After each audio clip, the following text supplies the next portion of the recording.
Então vamos continuar aqui a aula de aspectos sociopresenciais, que é mais um dos aspectos que nós estudamos desde o primeiro dia que a gente começou a trabalhar com a definição sobre o que seria arquitetura, quais eram os parâmetros importantes do planejamento do espaço arquitetônico, e a gente está enfatizando a questão residencial, muito embora a gente esteja também vendo critérios e parâmetros que são importantes para outras tipologias edificativas, mas nosso foco é residência, tá? E a gente está aqui revendo. Na aula passada nós já estudamos, vimos de maneira geral o que são cada um desses conceitos e vimos algumas aplicações superficiais de cada um desses conceitos. Vamos ver a partir da aula de hoje algumas aplicações um pouco mais práticas, alguns exemplos de cada um desses parâmetros, mas só revisando de maneira rápida. Nós já aprendemos na aula passada que a conjuntividade está relacionada com a quantidade de acessos, que a convexidade está relacionada com a sensorialidade, com a sensação de fechamento, ou a percepção sensorial de fechamento dos espaços, que a axialidade está relacionada com os eixos de circulação, que as atividades atrativas elas também são elementos que podem servir para provocar socialização. Vimos que a acessibilidade também é um fator de socialização nos espaços. E vimos que o quanto um espaço está integrado ou agregado que vai definir o grau de privacidade desse espaço, fazendo com que ele se torne mais público ou mais privado, de acordo com o grau de segregação ou integração. Para quem não estava na aula passada, aconselho assistir, porque essa é a aula que tem a quantidade de... a informação do seu detalhe, você está na integração e segregação. Que me quebrou tudo, Miguel. Eu não sei nem o que você falou direito. Integração e segregação, você está parada, tá? Foi, mas eu já expliquei. Hoje eu já estou revisando superficialmente um dia todo de aula que eu fiquei falando sobre esse assunto, tá? Então, a gente já viu esses aspectos aqui todinhos e eu estou dizendo para vocês assistirem o vídeo, porque eu já coloquei na internet todas as aulas. Só não está na internet a aula de hoje, então assistam já. Porque a quantidade de vocabulário técnico complicado que tem nessa aula, eu acho que é uma das mais difíceis em relação às outras. Isso é tudo assunto que vocês não têm por intuição. São coisas que são muito típicas só de quem estuda arquitetura. Então revejam o vídeo, quem faltou a aula, rever na apostila, tem muita coisa escrita, tá? De quase todo o material da apostila, acho que pode iniciar aspectos plásticos. E quando iniciar aspectos sociopresenciais, é onde mais tem texto para embasar vocês no dia da prova, tá? Muito embora a gente agora vai começar a ver alguns exemplos práticos. Presta atenção, Miguel, para você não ficar me interrompendo daqui a pouco, porque não entendeu o que eu estava falando. Nossa, estou precisando. Olha só, um dos parâmetros que a gente estava estudando, gente, é para da convexidade. Lembra que eu falava para vocês que a convexidade está relacionada com a percepção de fechamento do espaço, mas não somente fechamento. A gente, quanto mais nós estamos posicionados ou mobiliados, a configuração espacial, elas nos direcionam à frontalidade, ou seja, convivência social, mais a percepção de convexidade acontece. Só que a gente vai perceber que não se limita somente a isto. Normalmente, quando a gente trabalha com espaços que ele possui quinas, a gente, ao invés de um espaço convexo, a gente vai ter o que em alguns autores e em alguns estudiosos vai ser chamado de concavidade. Ou seja, quando a gente passa uma linha por dentro de um ambiente e a gente cruza, aqui, por exemplo, passa no espaço e cruza por mais do que duas paredes, notariamente você tem uma concavidade. O que significa uma concavidade? A concavidade dentro do espaço, ela gera segregação. Se a gente quiser simplificar, tornar mais popular para ficar fácil de vocês entenderem, faz com que os espaços gerem as panelinhas de grupos sociais. Então, se você tem uma mesma atividade dentro de um espaço, vai variar com concavidade, um grupo vai para uma parte, outro grupo vai para o outro. Como eu expliquei para vocês em outros na aula passada, revisem isso aqui quem não assistiu, porque não é tão fácil de entender como vocês podem pensar que vai ser. Os espaços competem pela socialização, certo? E normalmente um ganha, o que está mais provido de atividades atrativas ou que tem maior grau de socialização, seja por convexidade, por axialidade ou por construtividade. Outra situação que vai acontecer também é que quanto menos dado ao convexo, gente, ser convexo é ser quadrado ou ser redondo.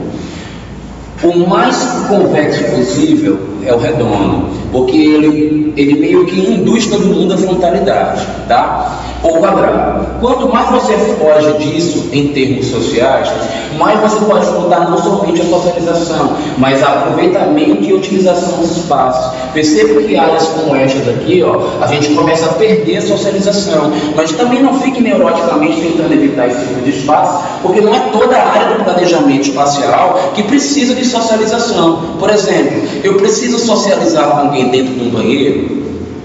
Normalmente não, né? Normalmente, porque tem banheiros que são para socializar, tem alguns que são. E eu estou falando não é de brincadeira, eu estou falando sem sacanagem. Salas de banho, você está podendo estar na salazinha. Esse caso, por exemplo, na sala de massagem, você está tomando banho de chuveirinho, a cadeira está lá dentro da massagem. Também, salas de banho, gente, são elementos comuns nas residências contemporâneas. E numa sala de banho, pode ser que você queira socializar, mas normalmente sala de banho é só para o casal. Não se faz sala de banho para algum social, porque ele já começa a ter outras conotações que não são as normais de uma residência. Sala de chuveirinho é pois é, anima até o astral da casa, do sexo da casa. Sim, é interessante. Não nesse caso, quando a gente se encontra com a presença, tá? Porque são arquitetos demais, né? Gente, percebam que normalmente espaços triangulares ou espaços que têm essas quinas, eles levam a gente a fazer perda de utilização do espaço. Então isso daqui não é um bom exemplo de espaço convexo, tá bom? A funcionalidade dele vai ser reduzida.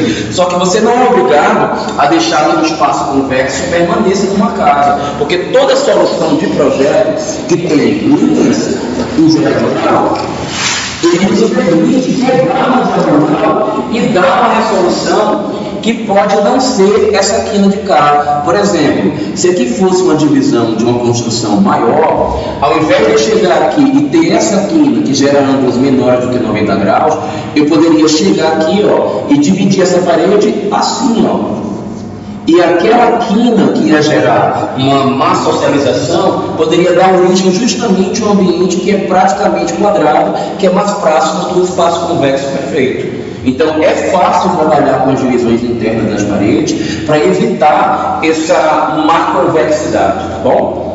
Fiquem atentos a isso, porque alguns de vocês vão fazer projetos em diagonal. Isso não é o fim da picada, nem quer dizer que sua planta não vai ser funcional porque ele tem uma forma triangular. Porque a forma externa, ela não precisa concordar em tudo com a forma interna. Você pode ter um objeto todo malucão por fora e por dentro a planta ser toda quadradinha, resolvidinha. Não tem problema nenhum. Sem falar que numa planta como essa, nada me impede de pegar um triângulo desse, cortar as quinas, e por fora ter um formatão legal, triangular, mas internamente isso aqui está com um jardim para todos os lados, e aqui eu começo a fazer ambientes muito mais racionais e funcionais, sem perder a lógica externa que era de uma divisão mais coerente, tá? Só que lembrando que quando a gente chega para esses formatos mais complexos, a gente não pode querer fazer o planejamento tipo prêt-à-porter.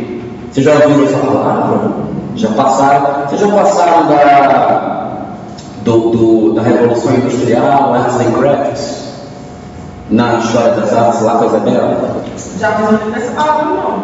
Bom, estou falando agora para vocês. Então, Prêt-à-porter, o que é o prêt-à-porter? Foi um período durante a Revolução Industrial em que o mobiliário ele não era mais feito sob medida, ele era produzido em larga escala. Você chegava na loja, tinha 10 móveis iguais àqueles, você comprava um prontinho, prêt-à-porter, quer dizer, pronto para levar, tá? É a compra de um móvel tipo Casas Bahia, Ricardo Helena. Você chega lá, pega um quadradinho chique e soca no lugar. Móveis prontos, gente, nós não estamos vivendo essa época. Arquiteto que pega aquele ambiente grandão, com as formas todas malucas, e joga um objeto quadrado pequenininho lá e não aproveita o espaço todo, o projetista da loja de armário, ele ri da cara da gente, faz que bestão, ele não sabe aproveitar as áreas e a esquina, deixa tudo preto. E aí, ó, situações como essa daqui, por exemplo, normalmente a gente tem que pegar um móvel, planejar ele para ele ocupar toda a área e ter um formato que se acomoda ao espaço, senão isso dá uma perda, ok? Eu dei um exemplo esdrúxulo, que é menos comum de planejar, que é o do sofá, mas existem várias empresas que fazem o sofá no formato que a gente quer, sofá é mais caro. Mas no caso da bancada, eu vejo vocês deixando, fazendo assim, vou botar uma bancada para estúdio, aí chega aqui e faz isso. Aí o cara da loja de armário fala assim, mas que arquiteto besta, ele chega aqui e deixa esse espaço todinho para quê? Para juntar lixo? Para ficar inútil? Para nada no quarto? Por que ele não pegou a bancada e trouxe até o canto e fechou e aproveitou tudo para guardar mais objetos, para poder ter mais livros, ou mais bancadas, ou mais pessoas estudando aqui nessa mesa? A gente tem que pensar nisso. Oi? Mas normalmente o dono de casa não pensa assim. O investidor ele pensa, se eu projetei 4 metros quadrados, seja lá de que for, eu quero usar os 4. Se não era para usar até o canto, por que esse bestão projetou para mim com 4? Por que não fez com 3 ou com 2? Você vai se tentando logo, tem que abusar daquele negócio, parece um lado. E é justamente por isso que a gente pega um móvel e planeja na forma que ocupa todo o espaço. Porque se você não fizer um móvel que pegue todinho o que vê aqui, sabe o que é que o dono vai fazer? Ele dá a sensação de que está vazio e ele vai chegar nas lojas e ele vai comprar um monte de móvelzinho pequeno de prêt-à-porter e vai encaixar lá. Principalmente fala de pobre, quando eles falam de pobre, é um sofazão grandão, reto grande, caralho, assim, negócio não livre para caralho, esse negócio que eles compram na feira que é da Índia, que diz que é laranja. Quando você não cumpre o seu papel de preencher todo o espaço útil, aí o seu cliente compra um monte de objetinho pequenininho e bagunça a casa. E realmente, eu mesmo senti isso depois, tá? Então, normalmente a gente aproveita bem o espaço. Mas não é bem disso que eu estava querendo falar agora, mas foi bom que servir como exemplo. Indo adiante, como eu já havia falado para vocês, gente, convexidade também está relacionado com a gente ter frontalidade e contato visual social, falando. Quando eu pego e ocupo a área central da minha socialização com qualquer elemento, eu impeço a socialização do espaço principal, do espaço convexo. Então, normalmente, elementos centrais quebram a socialização dos espaços. Para vocês verem, não é somente esse elemento central. Aí a gente tem aqui, por exemplo, um exemplo de um poeiro, um chafariz no meio de uma praça. Isso aí é bem mais aplicável ao paisagismo. Não é muito comum numa residência a gente botar isso. Mas a gente vê, por exemplo, concavidade, que está dividindo a socialização em alguns ambientes, e às vezes até de maneira positiva. Porque veja, ó, aqui aconteceu aquela quebra que eu falei. Quando é que a gente descobre que tem um espaço côncavo ao invés de convexo? Se você passar um traço por qualquer lugar do ambiente e cruzar mais do que 2 paredes, você tem uma concavidade dentro do seu projeto. Olha o que acontece aqui. Eu cruzei por 4 paredes, estão vendo? Isso aqui quer dizer que há uma segregação no ambiente. O que a gente tem que analisar é se ela é favorável ou desfavorável. Nesse caso aqui, por exemplo, ó, desse lado de cá eu tenho sala de estar. Deste lado de cá é sala de jantar. Segregar quem está socializando e quem está jantando parece ser bom? Pode ser sim, porque eu estou aqui conversando um assunto, fofocando, gritando, falando piada, xingando palavrão, e você está lá fazendo a sua refeição querendo ficar tranquilo. Então, não necessariamente uma segregação é uma coisa ruim. Segregar tem que ser intencional com defeito. Agora, também a gente entende que tem aquele conceito da sala integrada que eu desenhei para vocês no início das aulas, né? Que conjugava estar com jantar, que é uma sequência, que não quer dizer que elas estão totalmente integradas, porque eu posso muito bem, ó, elas aqui também estão segregadas de uma maneira diferente, mas estão integradas em termos de formato de espaço. Ó. Eu tenho aqui uma área social, uma área de estar com uma área de jantar, e elas duas estão segregadas por um móvel e tem aquela mescla de circulação lateral com periférica, com circulação central, que eu falei que é ideal para a funcionalidade de uma sala contemporânea, né? Mas aqui também é um bom exemplo. Então, por isso que toda vez que eu dou aula para vocês, gente, eu não estou dizendo para você que a gente está fechando o cerco. Eu estou dando uma solução que ela é comum e que é a que a maioria das vezes dá certo numa determinada visão. Tem outras. Aqui, por exemplo, é uma segunda visão de planejamento de sala que é possível, que não é ruim. Vamos adiante então. Vocês treinado aí. Gente, a gente estudou constitutividade, axialidade. Eu vou dizer para vocês aqui a gente tem, ó, sala, hall de entrada do apartamento que vem das escadas do elevador, lavabo, home office, jantar, estar, varanda, home theater, quarto, cozinha, serviço, sala de jantar, outro quarto, outro quarto, outro quarto, outro quarto. Qual é o ambiente que está aqui nesta composição toda que eu coloquei, que tem um maior grau de axialidade, baseado na teoria que eu dei na aula passada? E aí? Preciso dessa resposta de vocês para saber se vocês entenderam a aula passada mesmo. Qual é o maior grau de axialidade que existe? Qual é o ambiente que tem a maior axialidade desse ambiente todo? Vamos por partes? Como é que a gente define a axialidade? Percebendo por onde acontece a principal circulação do espaço. Onde está a maior axialidade de todas? Na sala? Não é no ambiente. Na teoria é aonde a axialidade começa. O ponto de acesso da casa é aqui. A circulação dessa casa, ela faz um movimento assim, ó, que sai em direção dos quartos. Ok? Se a circulação começa aqui, a maior axialidade de todas está aqui. Se a circulação termina aqui, a menor de todas é aqui. Do ponto de vista da axialidade, qual dos quartos está com a situação mais favorável de todos? O quarto número 1, 2, 3, 4 ou 5? Do ponto de vista da axialidade, qual desses quartos aqui está com a situação mais favorável de todas? Acho que sim. Por quê? Gente, tudo que está no início da axialidade está com a maior tendência ao social, ao público. Tudo que está no final da axialidade está com a maior tendência ao íntimo, ao privado. E quarto é uma coisa íntima. Portanto, estar no final da axialidade é o mais favorável possível. Não lembra que a gente estudou isso na aula de ontem? Então, isso que vocês têm que lembrar no dia da prova e no dia da apresentação do projeto de vocês. Por que botou o quarto do casal? A apresentação do projeto tem que analisar até os planos que o cara vem vestir, né? Até o quê? Até os planos que vem vestir, né? Se tem igual vestido, se vem vestir, né? Não, tem que analisar somente as técnicas que eu passei. Se eu passei uma técnica, você tem que analisar. Se eu não passei, Você está focal, você olha até o jeito que o cara vai vestir para apresentar o trabalho. Não. Aí o traço ali com o vídeo também está errado, não? Hã? Ele está integrando na sua jornada, não é? Ou está saindo? Não, ele está. Veja só. Home, você tem que observar qual é a característica dele. Se você quer um home íntimo para a família, ele tem que estar relacionado com os quartos. Se ele é um home social, ele tem que estar relacionado com a área de estar. Isso aqui provavelmente é um home social. Então, eu quero acreditar que ele está correto.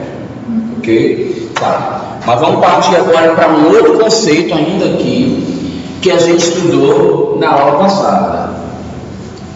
Do ponto de vista da constitutividade, considerando está a sala, varanda, home office, lavabo, cozinha, serviço, quarto 1, 2, 3, 4, 1, 2, 3, 4, 5. Qual desses ambientes tem a maior grau de constitutividade? O que é constitutividade, gente? Não. Eita, gente, a aula foi ontem, já apagou. Essa decisão é de só ele ensinou. Eita, arrasou, velho. Você acabar a gravação, é um lugar que não tem mais de uma ou duas entradas para poder melhorar a circulação. É quase isso, mas você não vai entendendo o que é constitutividade, apesar de você ter falado uma coisa que tem relação com A constitutividade. possibilidade de acesso. Opa, aí você matou. Constitutividade, gente, é a possibilidade de acesso que o espaço pode ter. Eu estou querendo perguntar qual é o espaço que tem a maior. Gente, não estou querendo complicar. Eu estou querendo tornar vocês arquitetos. A gente está usando o termo técnico de arquitetura. Qual é o espaço aqui que tem o maior grau de constitutividade, então, pensando nisso? Primeira? O nome da primeira é o quê? Não, estou perguntando a primeira imagem. Estou falando desses ambientes todos. Qual é o ambiente desses que tem o maior grau de constitutividade? Hã? É a sala, gente. Por quê? Se há quantidade de possibilidades de acesso, eu tenho um acesso vindo do home, um acesso vindo do home office, 2, outro vindo do lavabo, 3, outro vindo do hall, 4, outro vindo da varanda, 5, outro vindo da área íntima, 6 e outro vindo da parte de serviço, 7. Essa sala tem uma constitutividade altíssima. É o ambiente mais forte. Não é comum numa casa ter tanta constitutividade como tem nesse apartamento. Esse apartamento aqui, do ponto de vista de constitutividade para a área social, ele está super bem abastecido. Não necessariamente, Miguel. Não necessariamente. Tem pobre que faz casa muito maior do que isso, mal planejado, né? Então, a gente precisa quebrar esses parâmetros aí. Uma coisa que eu escuto diariamente, a pessoa falando para mim assim: um dia que eu ganhar na loteria, no dia que eu ficar rico, eu contrato você. Meu sonho é ganhar para contratar você para ser meu arquiteto, porque eu tenho certeza que vai ser tudo ótimo. Eu fico ofendido quando a pessoa fala isso. Sabe por quê? O meu serviço custa 5% de qualquer casa, de pobre ou de rico. Então, no máximo, custa 5%. Se você tem 200 mil para fazer uma casa, você vai tirar 10%, 20 mil, vai ter 10 mil para contratar o arquiteto fazer. Pode fazer uma casa? Se você tiver 200 mil para fazer uma casa, vai contratar 10 mil. No máximo, você vai pagar 10 mil. Falando que um arquiteto, no máximo, custa 10 mil. Se for $1 milhão? Putz, aí o arquiteto vai ser muito mais bem pago, mas para um cara que tem grana sobrando. Então o que eu estou te dizendo é que a proporção que cabe para ter um profissional para fazer as coisas serem bem feitas, ela é muito mais barata do que para ter uma casa mal feita, que é o que a maioria das pessoas faz. E gasta muito mais porque a gente vai estudar aspecto financeiro lá na frente, e você vai perceber que o arquiteto tem técnica para fazer a casa sair mais barata. E o leigo não sabe. Aí coloca 20 de arquiteto mais rico de engenheiro. Não, engenheiro é muito mais barato do que arquiteto, lembra? Nosso projeto é 4 vezes mais caro. Esqueceu disso? Não bota para cima não, bota engenheiro mais barato. É diferente. Lógico que isso é só um chutando assim, para a gente ter uma noção. Entendido isso aí, gente? Agora vamos analisar essa de cá. Eu pergunto para vocês: qual é a convexidade da sala desse ambiente 2 é a melhor possível para uma sala? Sim ou não? O que é convexidade? Eu não sei responder a pergunta. Sensação de fechamento do espaço. Ok. Onde é a sala? Essa aqui do meio. A convexidade da sala é a melhor possível? considerando o que costuma ser uma sala? Gente, normalmente uma sala ela é totalmente fechada ou é totalmente aberta? Ela tem muitas construtividades, mas ela é mais fechada. Você se sente seguro, né? Essa sala, ela tem bastante vidro aqui, e uma abertura bem larga aqui. Pode até ser que a convexidade dela aqui não esteja ruim, mas ela não tem a melhor condição de convexidade possível, considerando que isto é uma sala, porque tem muitas áreas abertas de vidro para ela. A gente não se sente tão protegido pelo espaço, ok? Gente, isso acontece também em praça. Quando você está numa praça, a praça toda aberta, não tem nenhum fechamento, você não se sente protegido. Sabe o que é que o nosso cérebro informa para a gente? Isso não é para ficar, é para passar direto. Você não para curtir a praça. Isso é intuitivo. Nossa percepção sensorial nos induz a sentir que aquilo não é um espaço de permanência, é um espaço de transição.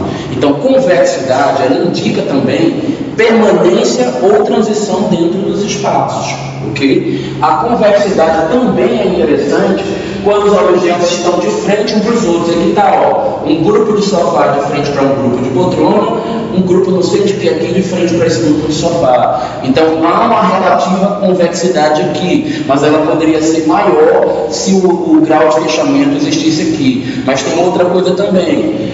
Quando o elemento é muito alongado, a convexidade reduz, porque você não induz as pessoas a estarem se socializando. Uns grupos vão para uma ponta, outros grupos vão para outra, tá? Então, não que esse espaço deixe de ser convexo por ser comprido, mas ele é menos comprido, ele é melhor para a convexidade, tá bom? Será que deu para tirar dúvida e elucidar mais? Tem que estudar, né? Vocês viram que foi difícil. É uma coisa boba. Mas vocês ainda não captaram, por isso que eu estou dando exemplos práticos, para no dia das apresentações próprias, vocês saberem basear em projetos aquela teoria que ele não aula passada.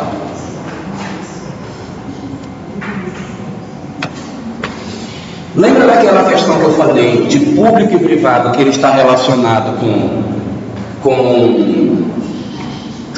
níveis de construtividade? Alguma coisa que é dado ao privado, normalmente ele está no mínimo a 2 níveis de construtividade. O que é 2 níveis de construtividade? Eu abro uma porta, encontro um ambiente, eu passo por outra porta e entro num outro ambiente. Eu não posso abrir a porta e dar de cara e já ver tudo, para poder eu dizer que o ambiente tem privacidade.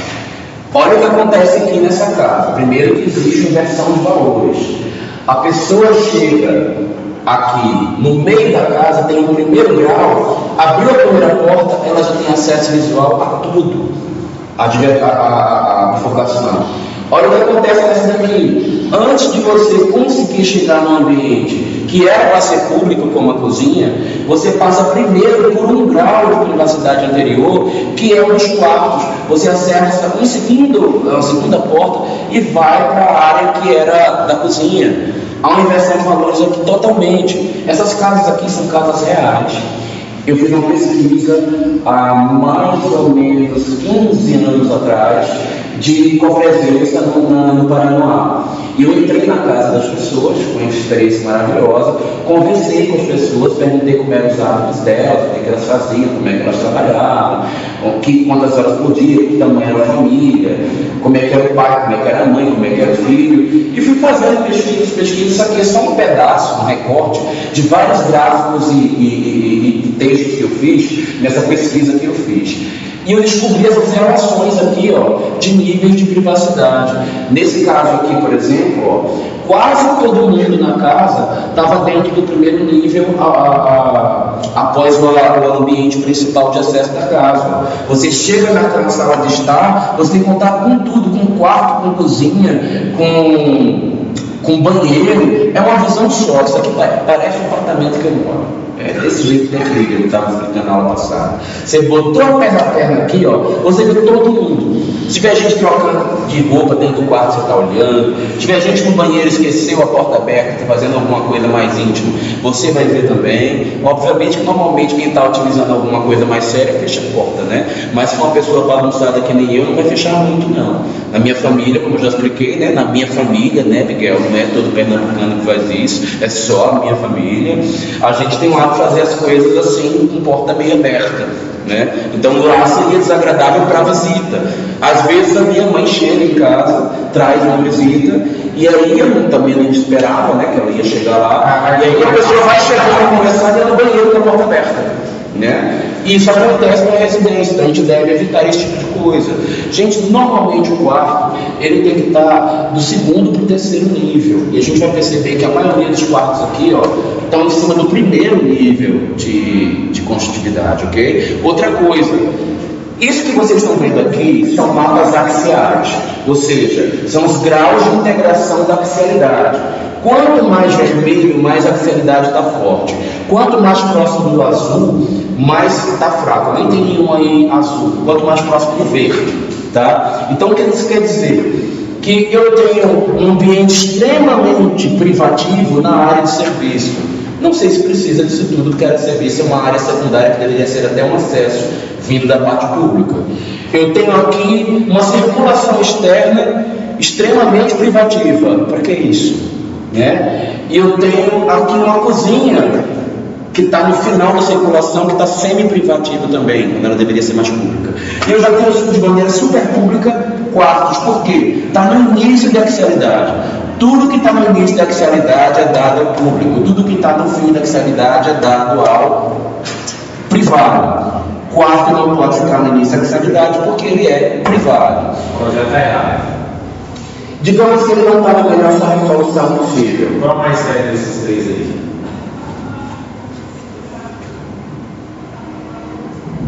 Moço, eu acho que todos os três têm problemas sérios que não dá para dizer qual é melhor ou não. Acho que todos eles estão muito bagunçados. E foi justamente por isso que na minha pesquisa eu não separei os bons, eu não separei. Eu separei os grandes. Esse projeto aí, seria mais ou menos como?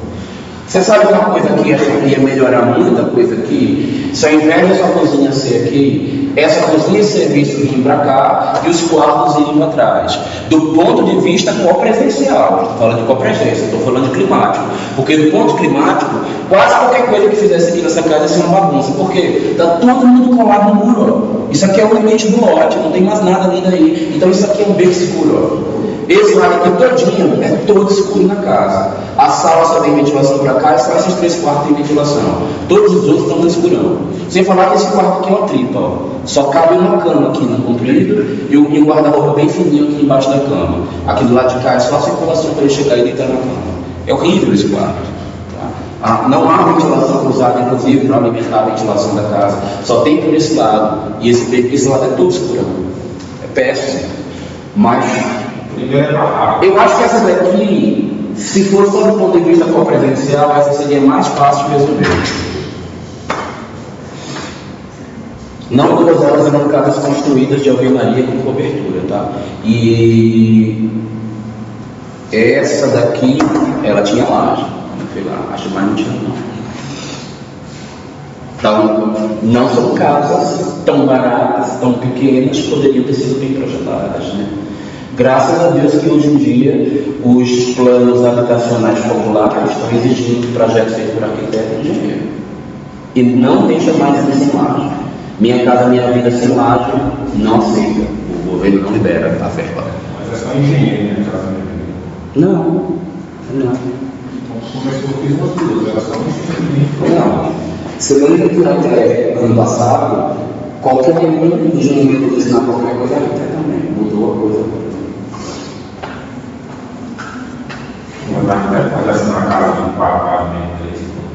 Miguel, quem tem conhecimento, prioridade, e quando uma empresa é séria, que ela vai fazer uma coisa muito grande e o nome é projeto de arquitetura, o profissional mais indicado é arquiteto. 30 andares, arquiteto, porque só quem estudou como faz arquitetura grande é arquiteto. Engenheiro nunca estudou arquitetura, então não faz sentido ser ele indicado. Nenhuma empresa grande, séria, manda um engenheiro projetar prédio, porque ele sabe que o engenheiro não tem competência para isso. Agora, do mesmo jeito, nenhuma empresa séria manda um arquiteto calcular um prédio, porque arquiteto não tem competência para isso na faculdade.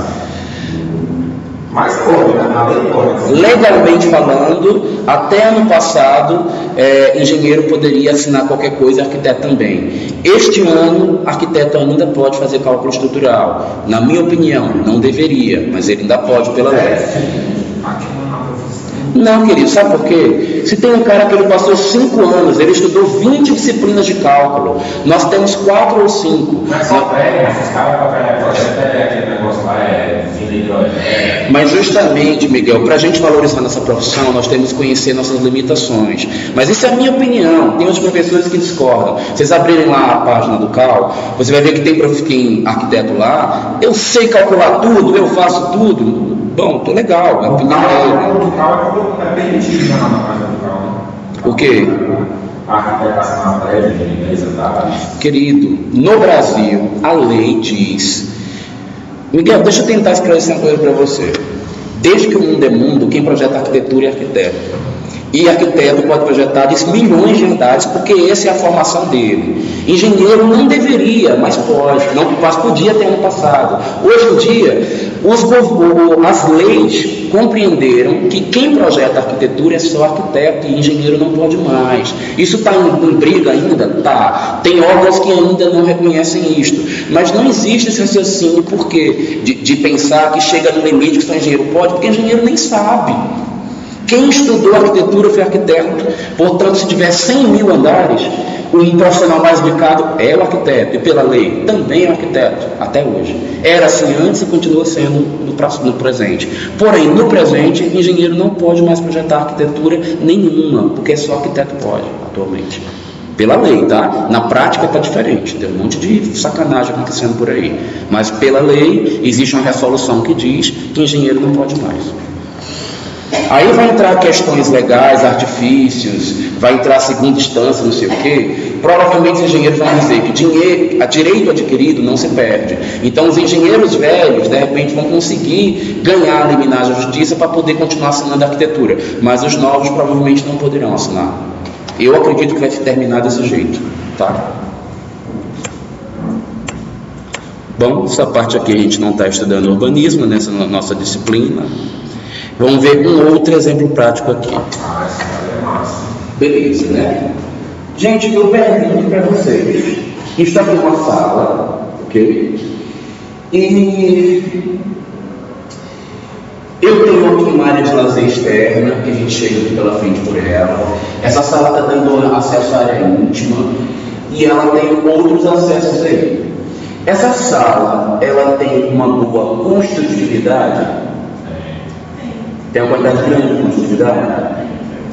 Qual é o grau de construtividade desta sala? Qual é o número? Quantos? 1, 2, 3, 4.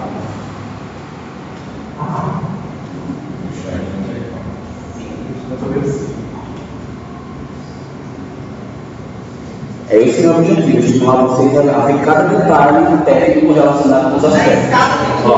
Um acesso vindo de fora, ó, que eu avisei que tinha, né? Um de fora, um vindo da área íntima 2, um vindo do andar de baixo 3 e um do andar de cima 4. Então nós temos 4 construtividades, é uma boa construtividade. A acessibilidade dessa sala é boa? Por que não é boa? Porque ela não está aberta. A acessibilidade tem a ver com o eixo de circulação.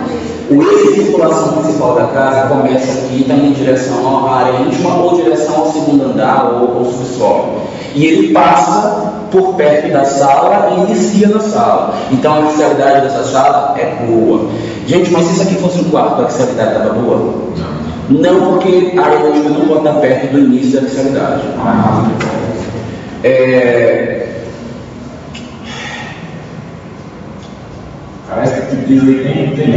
A acessibilidade dela é boa?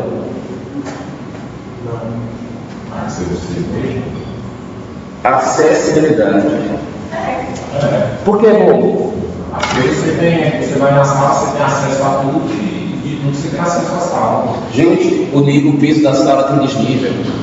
sala desnivelada já perde 50% da chance de utilização. Mas isso aí não faz parte do design da casa, não? Sim, querido, mas a gente não está falando de design, a gente está falando de copresença. E eu falei para vocês que quando a gente reduz um nível, eleva ou diminui, a gente já reduziu a copresença do espaço e faz com que o espaço tenha grande tendência a não querer ser utilizado. Salas como essa, elas ficam decorativas, as pessoas perdem o interesse em utilizar, só por causa desse degrau bobinho que está aí. É sim. Repare as casas que são desniveladas para cima ou para baixo, se não é um canto inútil perdido da casa. Pega qualquer amigo seu que tinha um bom poder aquisitivo, que construiu casa na década de 60, o pai dele, o avô dele, e visita uma casa grande que tem esse detalhe. É um pedaço inútil da sala, porque não tem esse tecido e ninguém quer usar. Mas só arquiteto é isso, mas não tem que.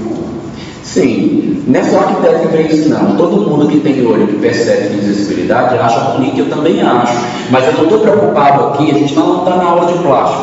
Nós não estamos falando de estética, estou falando de copresença. Socialmente falando, quando um piso eleva ou rebaixa, as pessoas perdem interesse em usar ele. E esse local tende a ser menos utilizado. Isso vai ser sempre ruim?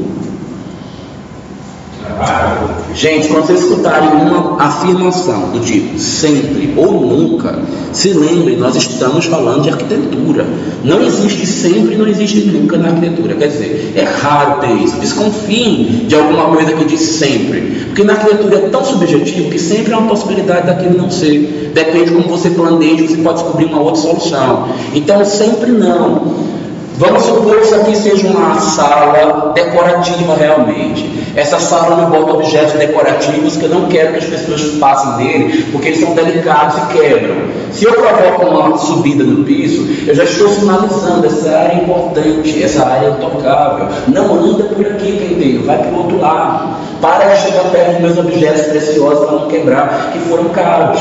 É normal, acontece isso, tem gente que faz de propósito. Nesse caso, é positivo saber projetar esse tipo de diferenciação, porque você vai evidenciar que alguma coisa não deve ser acessada. Ok? Fica atento a esses detalhes, porque tudo isso é questionamento que pode cair na prova, viu, gente? Por isso que eu fico exemplificando, chamando a atenção. Não, nessa eu suponho que não, porque tem sofá, tem mesa, tem TV. Agora, olha pelo outro lado, quem já estudou climático. A TV está virada para o lado da luz. No aspecto lumínico ambiental, está super mal projetado. Uma quantidade de luz enorme, não poderia ter sido feito isso. Sem falar que a proporção de TV para o tamanho de sala está pequena, está desproporcional, então, provavelmente seria maior um pouquinho. Então esse espaço tem alguns problemas, é uma sala bonita, não estou dizendo que ela é ruim, nem mal planejada, mas diante de alguns aspectos que a gente viu, desgraça eu acho bonito, não acho que desgraça não. Agora, de gente é bonito, só o nível que deu a. Não é que você falou que estava fazendo publicidade aí. Ó, se a intenção era isolar, a gente vai entender que o cara foi bem sucedido. Mas como normalmente não é melhor a gente compreender que isso é um erro de copresença. Essa tua prova vai ser complicada pra caralho. Vai sim, porque ela vai ser. Ela vai ser complicada, ela vai suportar tudo isso que a gente está estudando. Nada disso. Provavelmente menos do que a gente está estudando.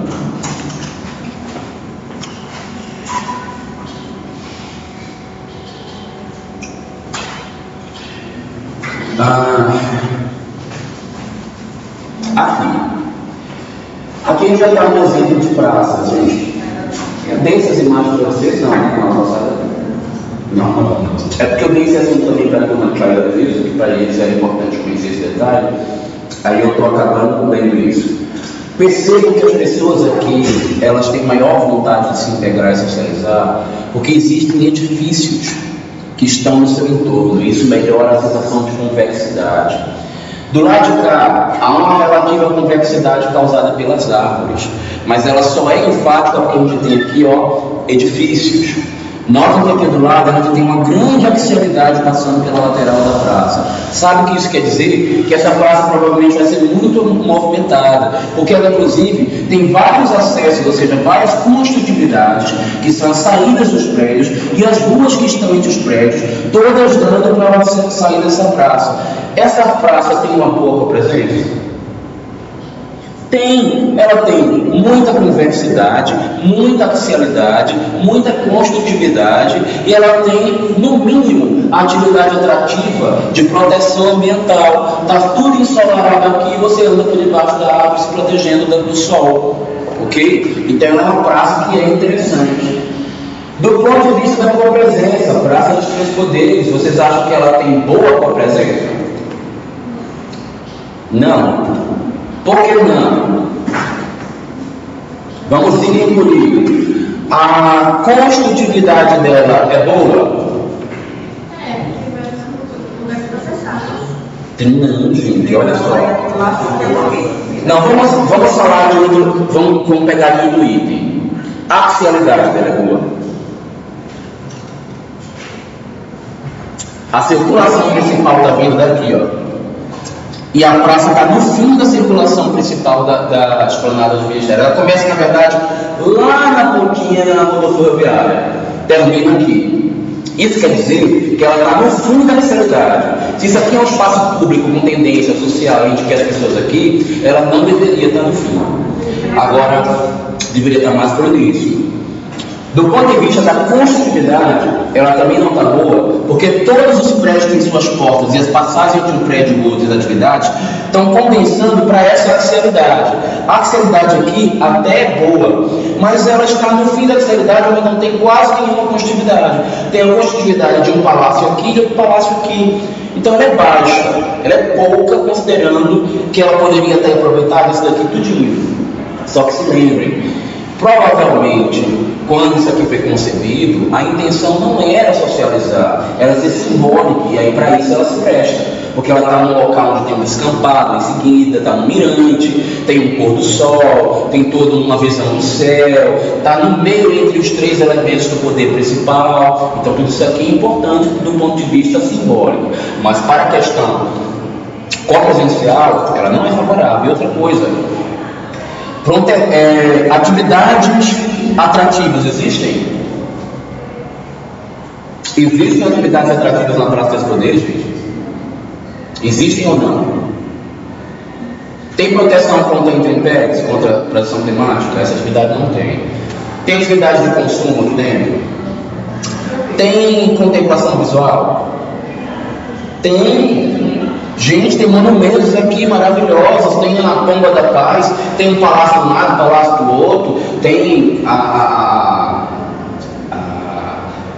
nossa senhora, tem a Câmara, Senado, tem tudo quanto é coisa para você ver por aqui por perto. Então o que vai acontecer? Existe contemplação visual, porém, lembra que eu falei para vocês que contemplação visual é uma das atividades atrativas mais fracas? Por isso que a socialização dessa praça é fraca, ela vive vazia. Ela é um ponto turístico pontual para você conhecer e ir embora. E por essas características o ser humano identifica. E ela não tem convexidade, porque ela não tem fechamento sensorial, ela é tudo aberta. Então, o ser humano chega aqui e percebe que não é para ficar e vai embora rápido. E talvez isso seja interessante. Imagina o que era para esses caras aqui todinhos trabalhar com uma quantidade de gente aqui o dia inteiro.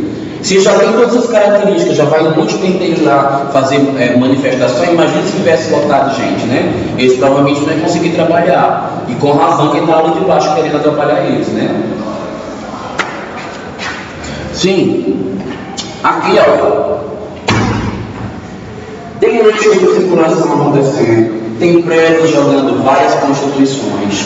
Tem um bom fechamento. Não sei, mas é uma praça europeia. Não lembro direito, não. Quando eu peguei ela, uma praça europeia. Só que, e a convexidade dele é boa. Só que no meio da convexidade, o que tem? Um elemento central, e ele quebra a convexidade. Só esse elemento que pode ser responsável por impedir a socialização na praça. Até porque ela tem, circulações aqui que elas não são novos espaços convexos que favorecem agrupamentos sociais. Ela é uma circulação fina que induz a pessoa a andar em volta e passar. Então, essa aqui provavelmente não é um modelo que no Brasil, onde a gente vai na praça para socializar, ia funcionar. O modelo de praça só simbólico no Brasil não é o que normalmente o brasileiro procura como espaço para socializar. tá? Ele quer mais do que contemplação visual, ele quer proteção, ele quer atividade de consumo, ele quer se proteger do sol, ele quer interações, ele quer que esteja no meio do caminho da passagem que ele tem que tomar para casa, essas coisas todas. Nossa, acho que dá para a gente dar um intervalinho, né?